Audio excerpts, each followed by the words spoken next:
Olá, pessoal. Vejo que já tem aí duas pessoas conectadas e estão me ouvindo e me vendo bem. Me deem retorno, por favor.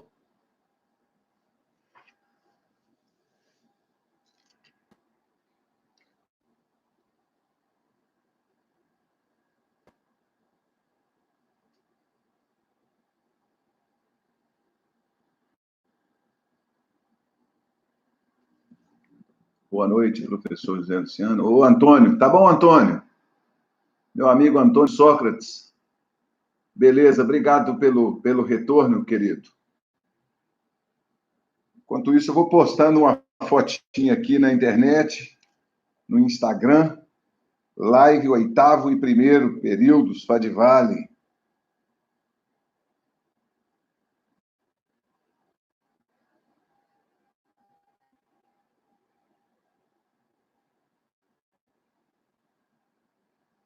Link.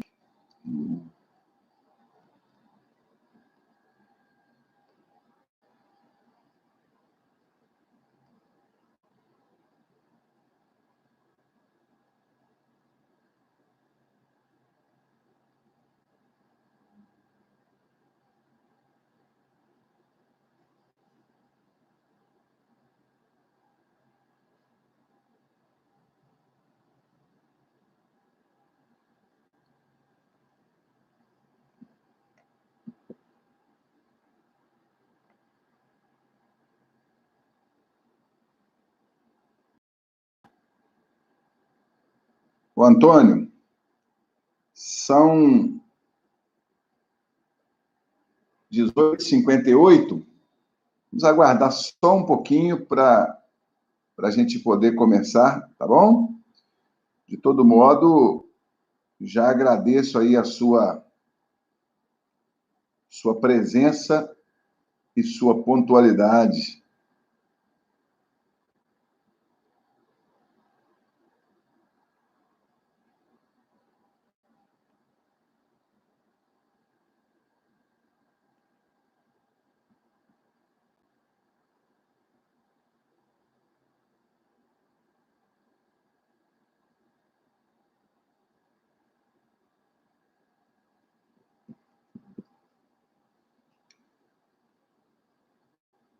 Os colegas que estão chegando aí, sejam bem-vindos, bem-vindas. Já estou aqui me comunicando com o Antônio, do 8º noturno, e ele me disse que a imagem e o áudio estão bem. Está me vendo e me ouvindo bem. Eu ia falar que a imagem está muito boa, mas aí poderia gerar um duplo entendimento, Antônio. Poderia gerar dupla interpretação, né? Então vamos deixar falar que a qualidade do vídeo está boa.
Boa noite, Lavínia. Que bom que você chegou. Vocês que já estão online, se tiverem alguma pergunta, já pode ir preparando a sua pergunta, porque a minha proposta é a gente começar tirando eventuais dúvidas. Perguntas sobre qual é a matéria da prova, pode deixar, porque eu mesmo já fiz essa pergunta e daqui a pouquinho ela faz parte do script da aula, tá bom? Então eu vou comentar sobre isso detalhadamente, só para poupar vocês de trabalho, tá bom? Mas com relação aos estudos que nós fizemos até a semana passada, se tiverem alguma dúvida, porque eu sei que você estuda às vezes sozinho, alguma coisa não fica muito clara, então pode colocar sua pergunta aí no chat que eu vou responder. Hoje, só para a gente já ir conversando, né? Hoje eu postei à tarde mais um vídeo para vocês no meu canal do YouTube e no canal da Fadivale, fazendo umas considerações sobre a nossa próxima matéria, que é discutir um pouquinho sobre o pensamento de Hans Kelsen, que é um pensador, é um filósofo do direito de muita importância, que tem sido mal interpretado e nós precisamos dar uma olhada com calma nele. Então, lá no Google Classroom, você já encontra as orientações para a aula dessa semana, você encontra o link de acesso ao vídeo no meu canal no YouTube, que é esse aqui que a gente está, né, o Sapere Audi, ou no canal Fadivale Oficial, onde ficar mais fácil para você, né? O mesmo vídeo nos dois canais, e também algumas orientações de estudo, né, já disponíveis lá, ok? É importante vocês irem assistindo essas aulas para evitar que a coisa acumule, né? A gente não sabe quanto tempo vai se manter nessa estratégia de ensino remoto, então é importante ir levando as coisas mais ou menos prontas. O que eu tenho dado como dica para alunos que me procuram, ou que eu tenho a oportunidade de trocar ideias? Continua mantendo o ritmo diário de estudar como se você estivesse na faculdade. Ah, mas isso é claro, professor. Não, não é tão claro. Continue fazendo todo o esforço do mundo para se manter estudando a disciplina de cada dia diariamente, né? Então, hoje você tem aula de filosofia do direito no primeiro horário e de direito do trabalho, por exemplo, no segundo horário. Então, hoje, considerando que toda segunda-feira a gente vai ter live, então você já tem um pouco de aula reservada, de conteúdo reservado para essa live.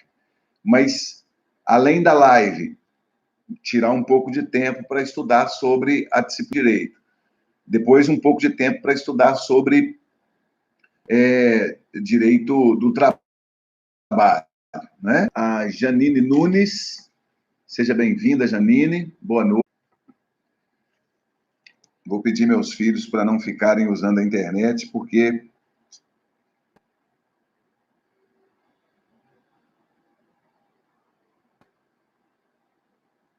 vai dar ruim.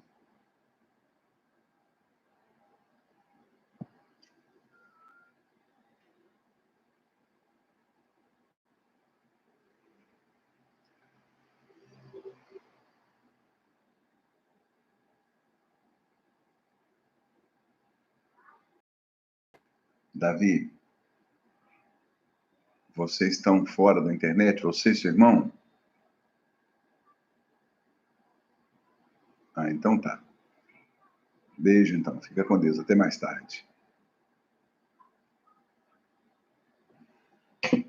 Bom, pessoal, vamos então dar início de modo organizado à nossa aula desta semana.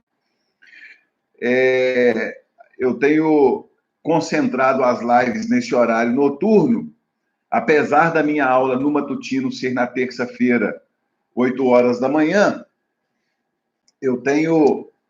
8 não, né? 10 horas de manhã?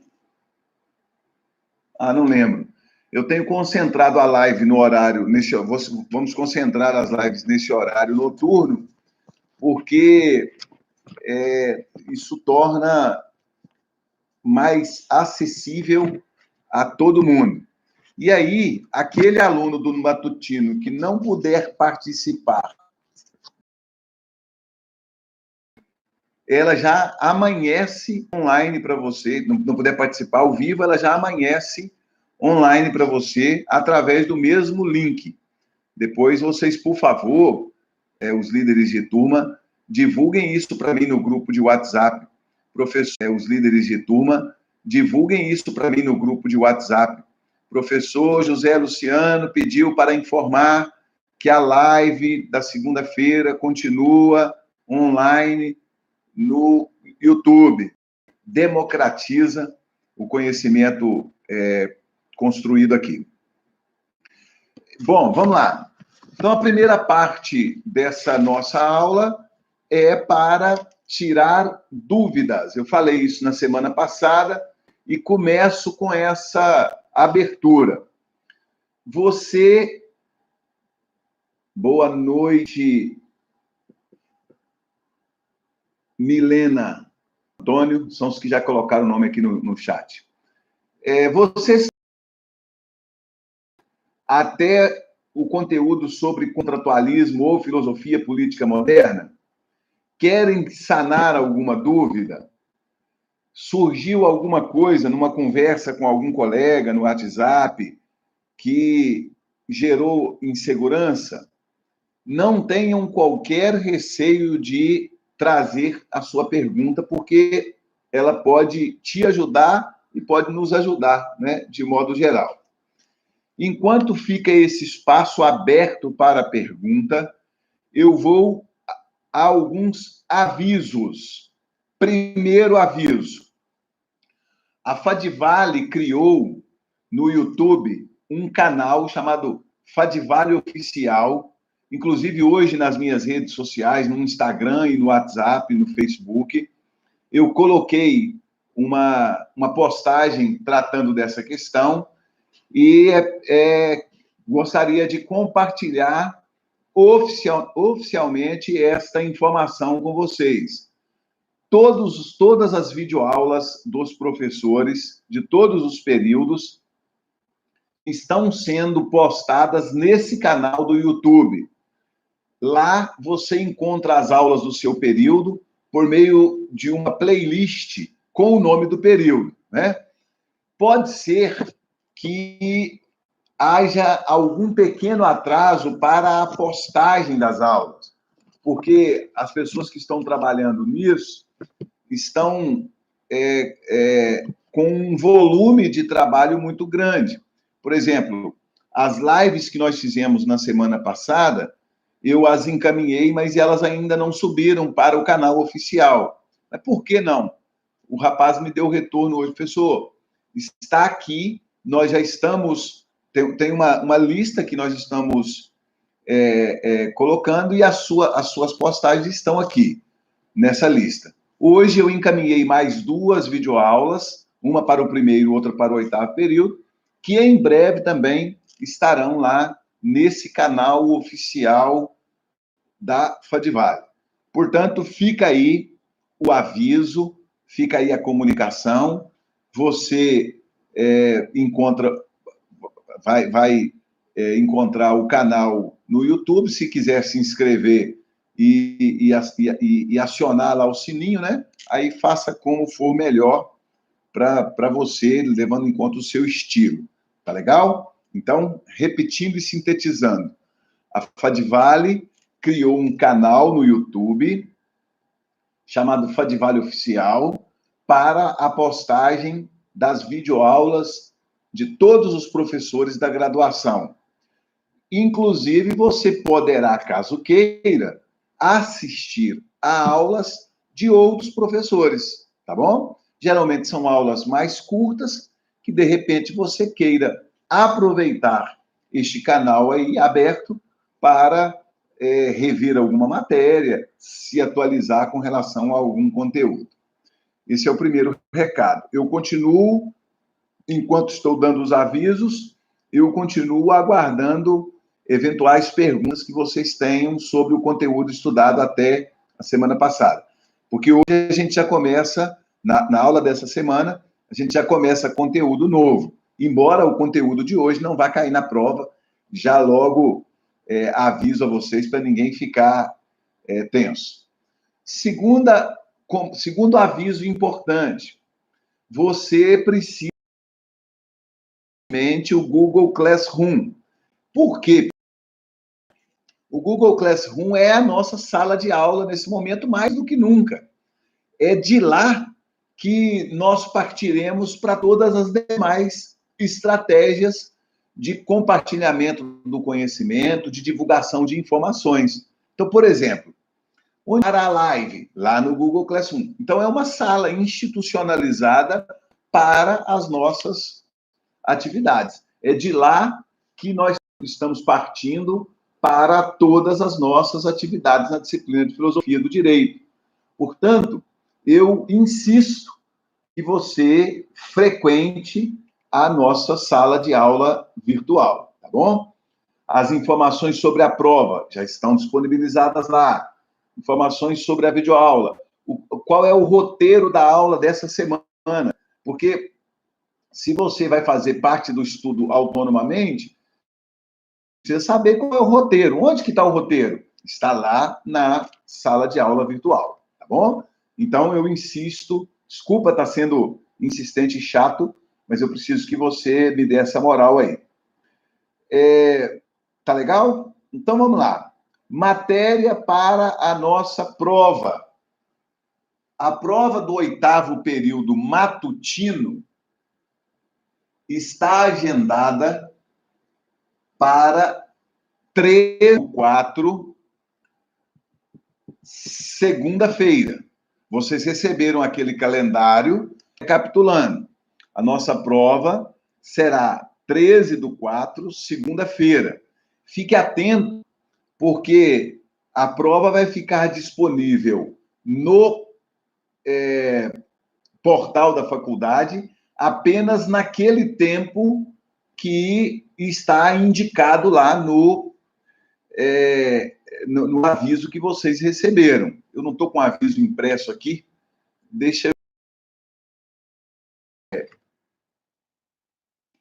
baixar aqui o horário. Só um minuto, por favor.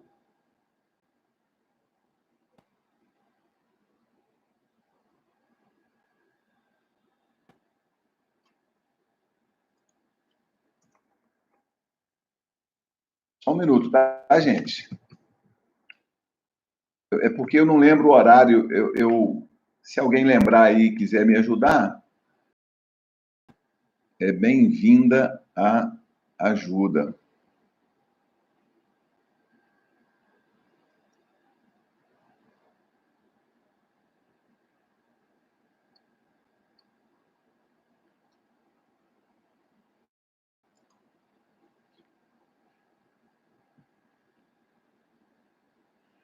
Matutino é dia 14?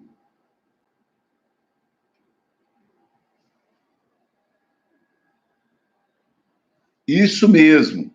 Muito bem, obrigado por me corrigir, Luciana. E qual é o horário da prova, Luciana? Me fala aí que eu não estou conseguindo baixar o meu horário aqui. O volume de informação está grande demais para a gente, ainda mais eu trabalho em várias instituições. Realmente, o matutino é dia 14, a prova. Na terça-feira. E o noturno, dia 13, na segunda. Não é? Então, fique atento para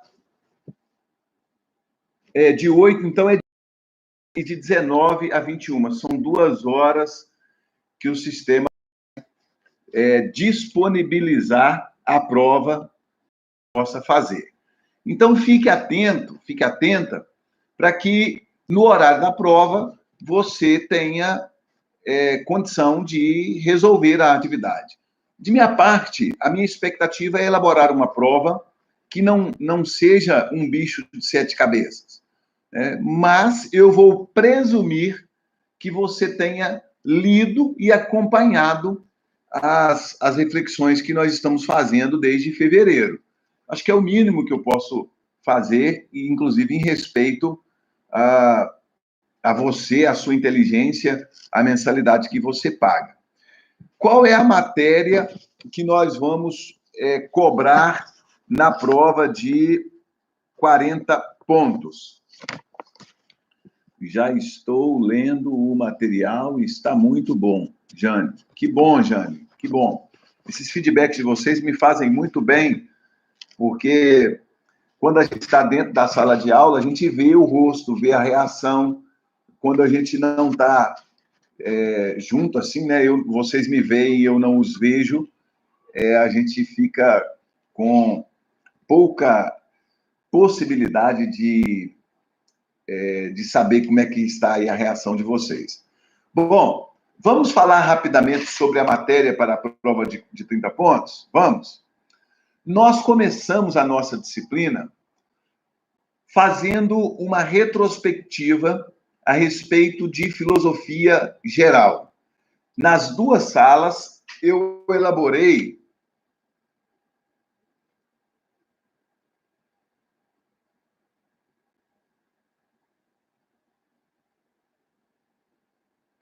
isso mesmo. Você também é professor, né? Uhum. Não é? É diferente mesmo. É diferente. É uma adaptação, né? Eu confesso para vocês que estou satisfeito com o que eu tenho conseguido fazer, mas é um aprendizado, né? Eu tenho mais de 20 anos de profissão como professor em sala de aula e já estava fazendo um pouco assim, a passagem para um ambiente não presencial, mas de todo modo é um desafio que a gente está superando. Bom, nós começamos fazendo no nosso ano letivo uma abordagem em torno da ideia de história da filosofia geral. Eu lembro, eu coloquei no quadro das 2 salas, eu ocupei o quadro todo numa aula, fazendo um longo esquema com as 4 fases da história da filosofia. Não é necessária uma apropriação extremamente detalhada desse conjunto da história da filosofia, porque eu sei que o tempo de vocês é dividido com várias outras atividades, mas uma ideia geral de cada um daqueles períodos é importante que a gente tenha, até porque, como a gente tem falado, a nossa área, a área do direito, tem uma relação muito íntima com essa história do pensamento. Então, esse é um primeiro conteúdo. Lá no Google Classroom, quando eu coloquei sobre a matéria da prova, eu coloquei novamente o link de um artigo meu que trata dessa questão. Clicou no link, o artigo, vários de vocês já imprimiram os 2 artigos que eu coloquei lá, mas, por meio do link, você tem acesso ao material. Um segundo conteúdo que nós abordamos na nossa aula, ao longo das primeiras semanas, está voltado para as chamadas finalidades da filosofia do direito. Fizemos, inclusive, uma atividade usando o Google Classroom com algumas das finalidades da filosofia do direito. Eu imagino que vocês se lembrem. Filosofia do direito tem a finalidade de problematizar o direito, tem a finalidade de conceituar, de questionar as ideologias. Toda essa questão também é objeto de um artigo científico de minha autoria, que está publicado no site, na revista Âmbito Jurídico, cujo link também está lá na Google Classroom, no lugar que eu falo de matéria da prova. Deixa eu ver essa pergunta aqui. As respostas da prova serão... Pois é, Natália, é provável que a prova seja mista, tá bom? Eu ainda não formulei a prova, pretendo fazer isso de hoje até quarta-feira, porque eu tenho que anexar a prova ao sistema, organizar o sistema, planejar tudinho, mas eu ainda não formulei. Estou querendo formular uma prova com algumas questões fechadas e outras questões abertas, mas eu ainda não sei como é que vai ficar isso não, tá bom? Eu vou dizer só qual vai ser a matéria e dizer que muito provavelmente será uma prova mista. Questões de múltipla escolha, de repente questões com VUF e questões dissertativas, questões abertas, tá bom? 90% de chance é que vai ser assim. Não, vou dizer a verdade, vai ser assim. Eu vou me comprometer com isso. Não vou fazer uma prova só fechada, não. Colocar pelo menos uma porcentagem da prova para a questão aberta. Tá legal? Tá respondida a pergunta, né, Natália? Uma segunda matéria, finalidades da filosofia do direito. A terceira matéria que nós estudamos é a questão da filosofia política moderna, que, inclusive, na semana passada foi objeto de nossa aula, inclusive aqui na live. A nossa aula aqui na semana passada foi na quarta-feira.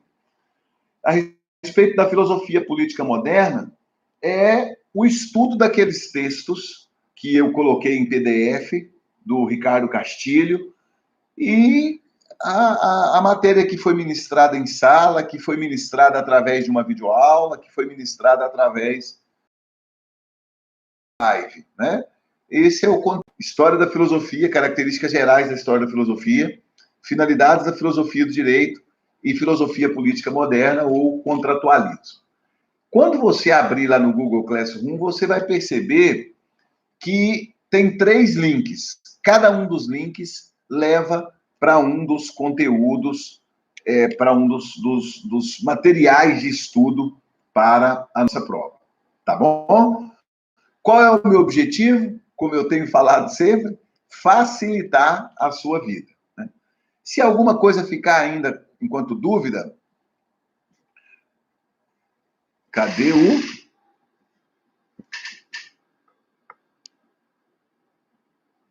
Milena Santos, cadê o quem? Como assim, cadê o quem, Milena? Entendi não. Então, se ficar alguma dúvida, vocês podem ainda acessar o plano de ensino, que tem todos os detalhes que vocês precisam saber sobre esses primeiros tópicos da nossa aula. Tá legal? Me diga uma coisa, ficou claro esse informativo sobre matéria da prova? Eu vou aguardar vocês. Ficou claro o informativo que eu acabei de passar sobre qual vai ser a matéria da prova e como vai ser a prova?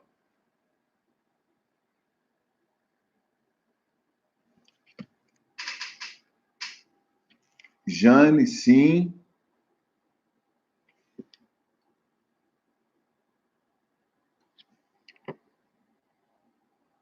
Obrigado, Jane. Obrigado, Lívia.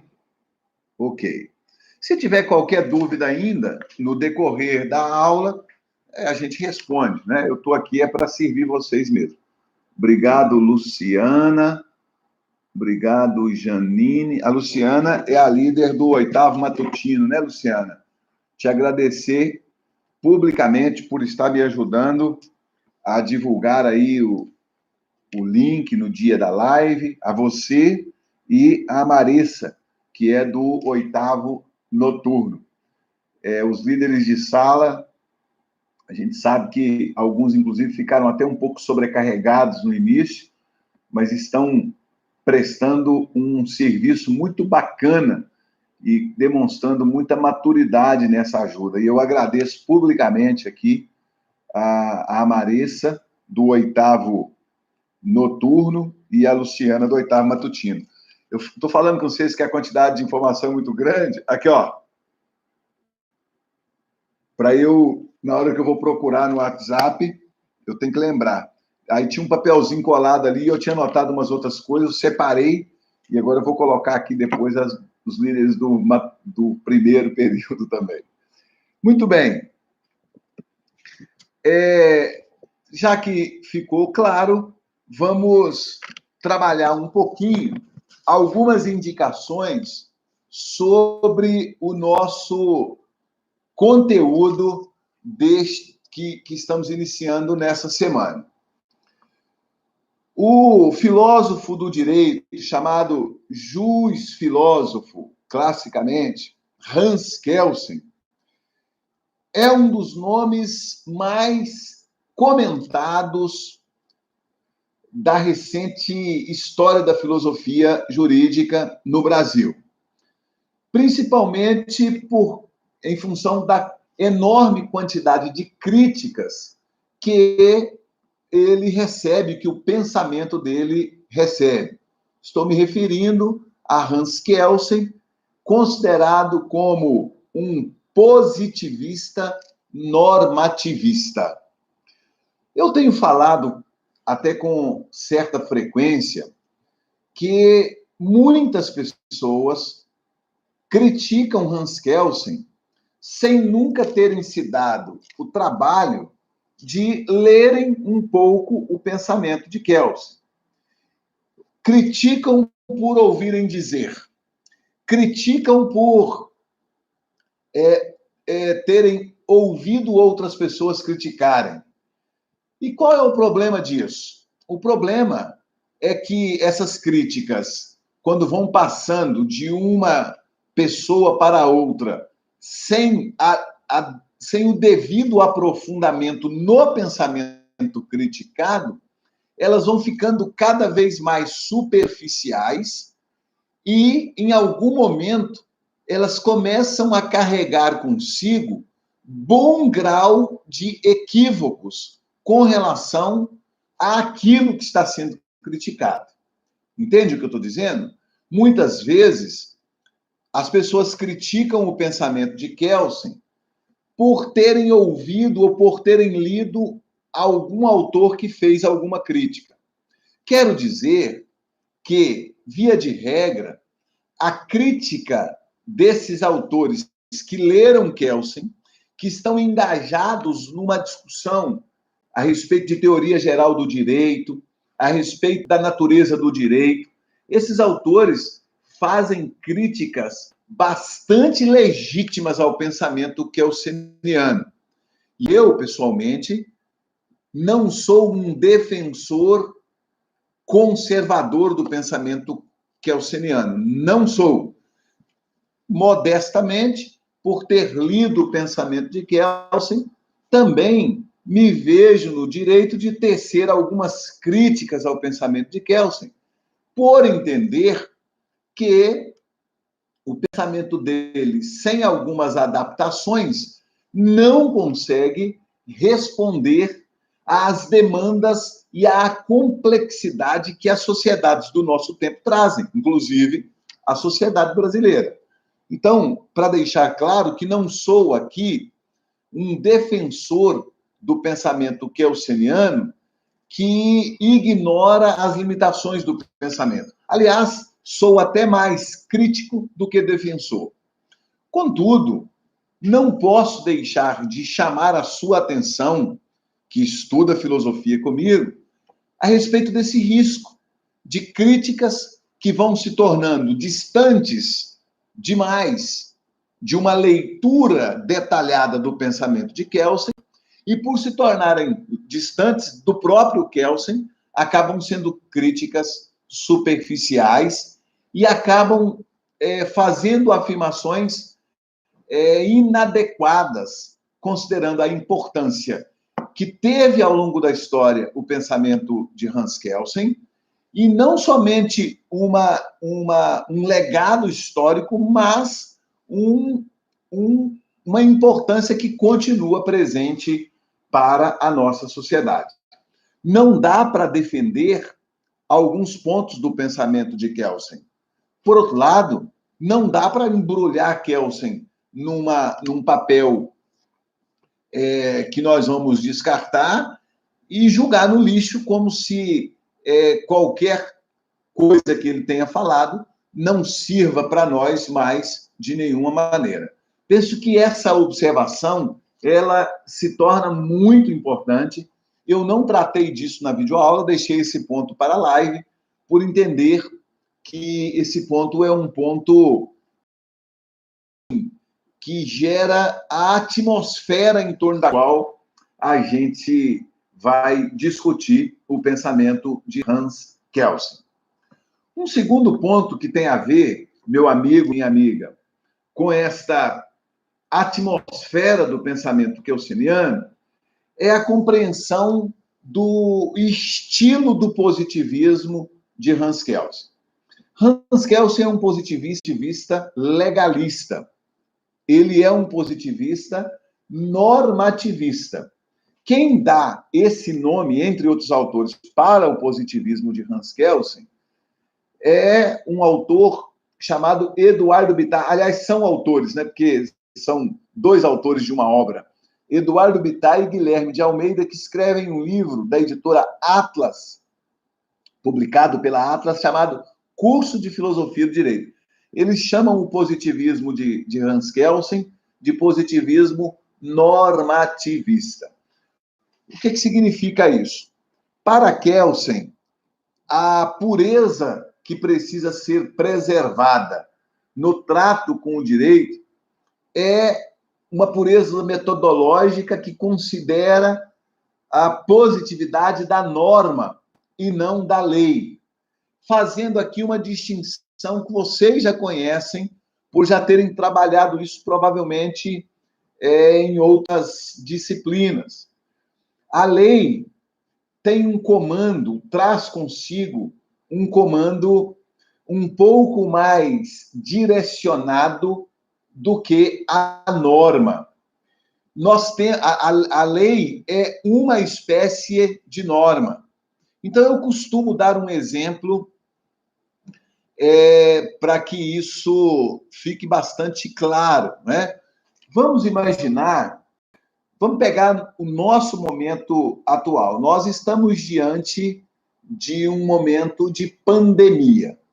E nós temos ouvido frequentemente os meios de comunicação divulgarem que os prefeitos.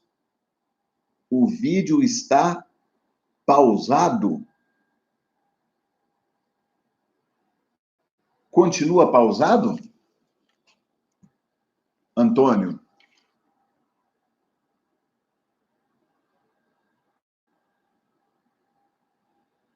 Vocês me ouvem, pessoal?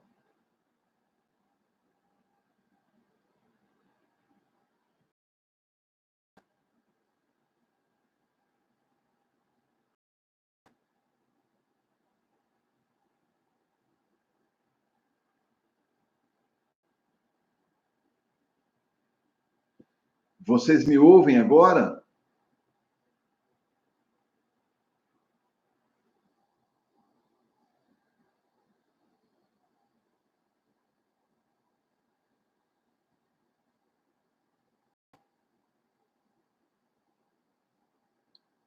Obrigado, Carol. Obrigado. Vou continuando aqui, qualquer coisa vocês me avisem, tá bom? Obrigado, Daniele. Dá para ouvir perfeitamente, mas de vez em quando trava. Então tá, eu vou dando continuidade, até porque essa live fica depois gravada, e aí eu imagino que a gente não tenha prejuízo com relação à totalidade do conteúdo. Então, nós estamos ouvindo aí, frequentemente, o noticiário dizendo que o governo do estado, por meio de decreto, limitou a circulação de pessoas, limitou o funcionamento do comércio e assim por diante. o princípio da legalidade diz que nós não somos obrigados a fazer ou deixar de fazer nada, senão em virtude de lei. Espera aí. Por que, se eu não sou obrigado a fazer ou deixar de fazer nada, senão em virtude de lei, por que, através de decreto, o governador do estado, o prefeito do município podem estabelecer essas limitações? Eu estava vendo noticiário agora na parte da tarde, esperando as notícias a respeito da demissão ou não do ministro da Saúde, do ministro Mandetta, e ouvi uma parte da entrevista do governador de São Paulo dizendo que vai endurecer no cumprimento do decreto, inclusive as pessoas podendo ser presas caso não cumpram as determinações para isolamento ou de isolamento social. Ora, o decreto não é lei, não é mesmo? Se nós estivéssemos diante de um positivismo legalista e não normativista, nós não poderíamos fundamentar no decreto qualquer tipo de pedido jurídico ou de decisão judicial. Se no decreto estiver constando a proibição de trânsito nas ruas no dia de domingo, a não ser com autorização, para pessoas que precisam ir ao hospital, ao supermercado ou farmácia, por exemplo. E alguém é flagrado sob pena de prisão e multa, e alguém é flagrado transitando nessas condições e é conduzido à presença da autoridade policial, o policial não agiu arbitrariamente, apesar de essa determinação estar contida ou de ele agir com base na determinação contida no decreto.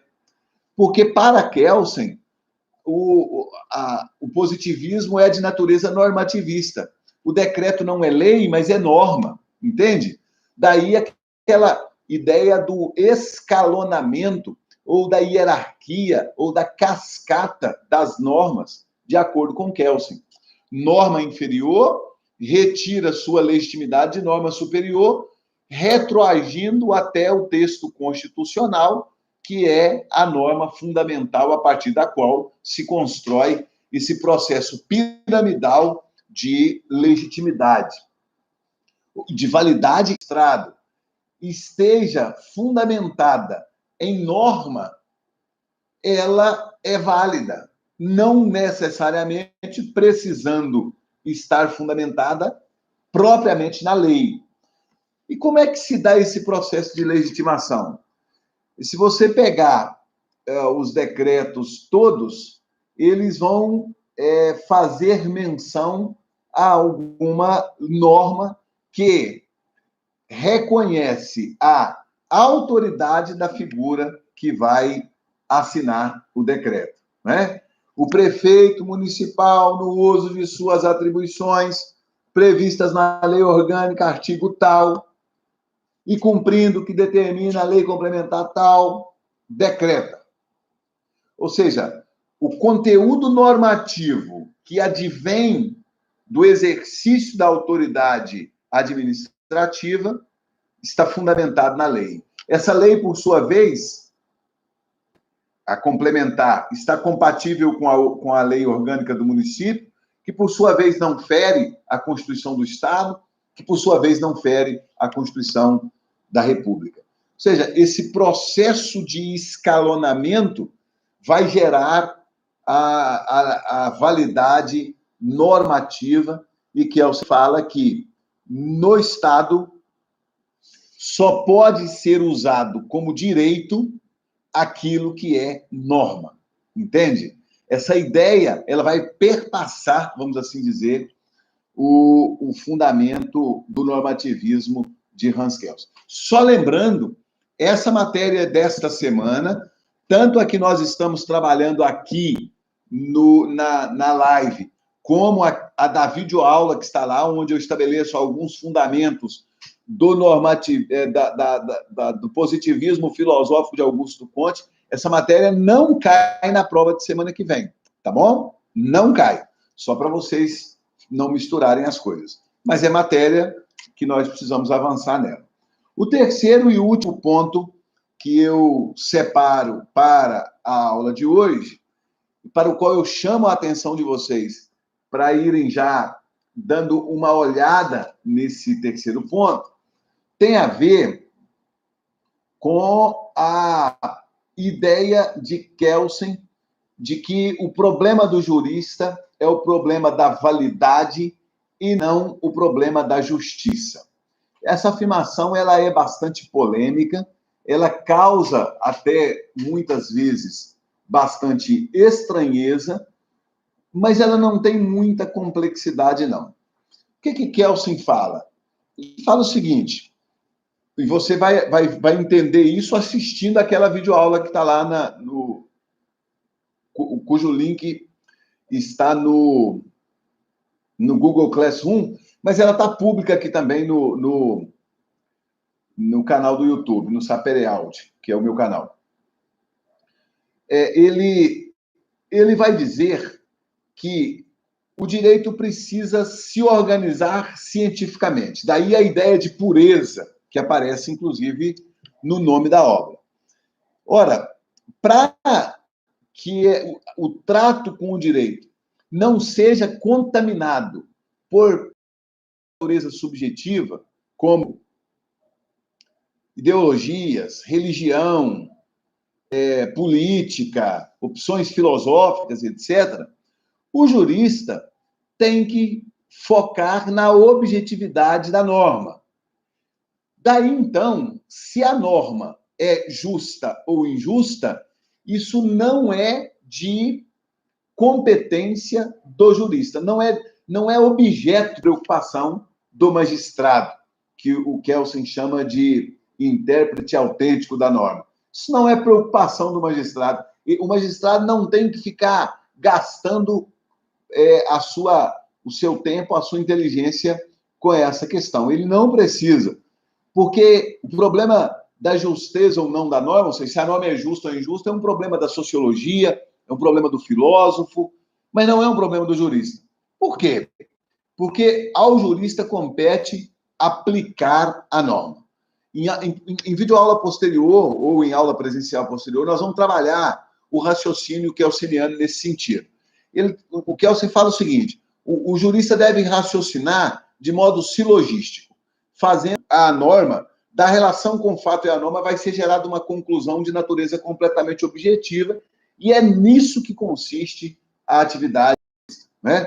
Qual é o exemplo que eu posso citar dessa ideia da subsunção do fato à norma? Vamos pegar o artigo 121 do Código Penal. Matar alguém. Aí, o raciocínio jurídico é toda pessoa que mata alguém comete crime de homicídio, cuja pena é de 12 a 30 anos de reclusão. Ok? Matar alguém é cometer homicídio, e quem comete homicídio deve pegar uma pena de 12 a 30 anos de reclusão, pensando no homicídio doloso. Ok. João matou alguém. Olha a subsunção do fato à norma. A norma é todo aquele que mata comete homicídio, quem comete homicídio pega tal pena. Olha a subsunção do fato à norma. João matou alguém. Tá vendo? O fato subjunge-se à norma. Ora, qual é a conclusão? Se quem mata alguém comete homicídio e pega a pena tal, João matou alguém, João cometeu homicídio e pegará a pena, e deve pegar a pena tal. O jurista faz isso. Quando chega ao conhecimento do jurista um fato, ele logo vasculha o sistema jurídico, ou usando uma expressão mais própria do positivismo kelseniano, ele vasculha o ordenamento jurídico para encontrar qual norma é adequada para responder àquele fato que chegou ao seu conhecimento. Identificando a norma, faz-se o processo de subsunção do fato à norma, chega-se à conclusão de modo objetivo. Não tem que haver uma preocupação do jurista. Ah, mas a norma é justa ou não é justa? Não. A pergunta é, a norma é válida ou a norma não é válida? Entendeu? Presumindo-se válida, toda norma se encontra em vigor dentro do ordenamento jurídico.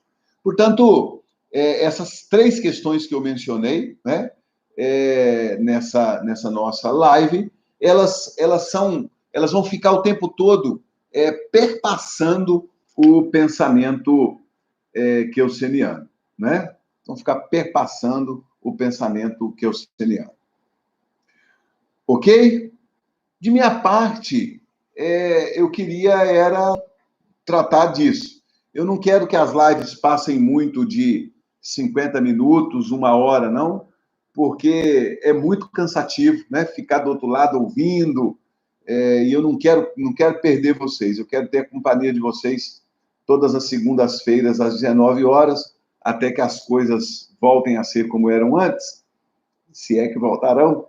Então, da minha parte, era isso. Não vou repetir os avisos, né? No início da live eu apresentei aí alguns avisos importantíssimos. Depois você, caso tenha chegado depois dos avisos, retorne aí ao canal e assista os primeiros minutos da aula. Alguma pergunta, pessoal? Se alguém tiver pergunta, escreve a palavra pergunta, que eu espero. Caso contrário, se ninguém escrever a palavra pergunta, eu vou caminhar para o encerramento do nosso encontro. Agradeço imensamente vocês que estão fazendo esse esforço de estarem ao vivo comigo aqui, né, em tempo real. Vocês me fazem um bem muito grande, tá? Porque a ideia da live é ter o mínimo de interação, né? Não só gravar um vídeo como a gente faz com as outras videoaulas. Com exceção do dia 13/4, porque será... isso mesmo. Todas as segundas-feiras, com exceção de semana que vem, porque na semana que vem não haverá live, porque vocês estarão se dedicando às provas, não é isso? Se vocês não tiverem provas, o 8º período não tiver prova no dia 20, porque as provas vão até o dia 20, aí a gente faz a live no dia 20. Mas eu mantenho vocês informados através do Google Classroom. Tá bom? Gente, eu espero que, apesar de tudo isso que está acontecendo, você esteja bem na sua casa, tá? Pense positivo, não dê muita bola para os discursos de pessimismo, não entre nessa politização da pandemia, porque isso só vai fazer mal para você e para todos nós, né? Vamos fazer aquilo que a gente der conta de fazer o melhor que nós pudermos dentro das nossas limitações, porque se a gente age de boa fé e faz o melhor que a gente puder, independente de como as coisas ficam, depois que tudo passa, a gente fica com aquela sensação, bom, eu fiz o que eu podia mesmo. Eu não podia fazer melhor. Eu fiz o meu melhor. Então, paciência. Agora, se a gente não faz o melhor, fica sempre aquele risco da gente ter uma consequência da qual se arrependa, né? Um grande ato ruim que a gente está vivendo. Obrigado pela companhia. Fique bem. Vou encerrar, então. Tchau, tchau.